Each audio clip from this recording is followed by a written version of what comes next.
تا په میزان باندې غزنوي نوم ایښی ابدالي د نوم ایښی زما ملک له ابدالیانو ډک پاکستان ته د افغانستانکزي ګواښ وایي زموږ د جګړې زور له ټرمپ څخه وپوښتئ موږ د بیا د مسایلو پروا نه لرو جزئیات هم دلته وګورئ او چینل هم سبسکرایب کړئ 15 د محمودو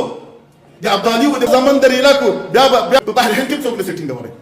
د طالبانو او پاکستان ترمنځ د جنجالونو په دوام د بهرنیو چارو وزارت سیاسي مرستیال عباس ستانکزی نن کابل کې پر پاکستاني حکومت سخت ګزارونه وکړل. ستانکزي وویل زموږ د امیرالمؤمنین امر دی چې ګاونډیانو سره باید دوستانه اړیکې ولرو خو که چیرې ګاونډیان بیا د جګړې لاره انتخابوي نو موږ ترې کم نه یو. هغه پاکستان ته په خطاب کې ویلي پر خپل الوتکو او مزایلو مه نازېږه ستا څخه ډیر او پرمختللي الوتکې او مزایلونه د امریکا او ناټو سره ول خو نتیجه یې تېښته شوه که تا په خپلو مزایلو د ابدالي او غزنوي نومونه ایښي خو موږ دلته په زرګونو ابدالیان او غزنویان لرو که موږ 15 ابدالیان در خوشې کړل تر بحر هند پورې به مو په منډه کړي چې بیا به د ټینګې نه ستانکزي وویل پاکستان دې زموږ پوښتنه له ټرمپ څخه وکړي چې څنګه مو د جګړې په زور خبرو ته چمتو کړ. ستانکزي د پاکستان پوځ ته په اشارې وویل که پر پکتیکا برید غوندې بیا داسې اقداماتو ته دوام ورکړي نو لکه څنګه چې بنګلادیش کې مو ماتې وخوړه همداسې به بیا ماتې خوري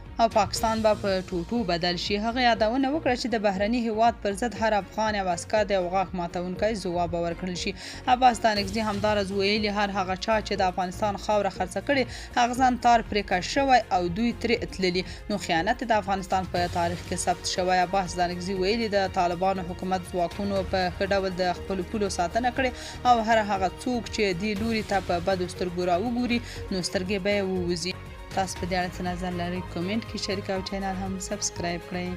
یو هغه دښمن دی چې مستقیما په موږ تیری کوي بمباردونه کوي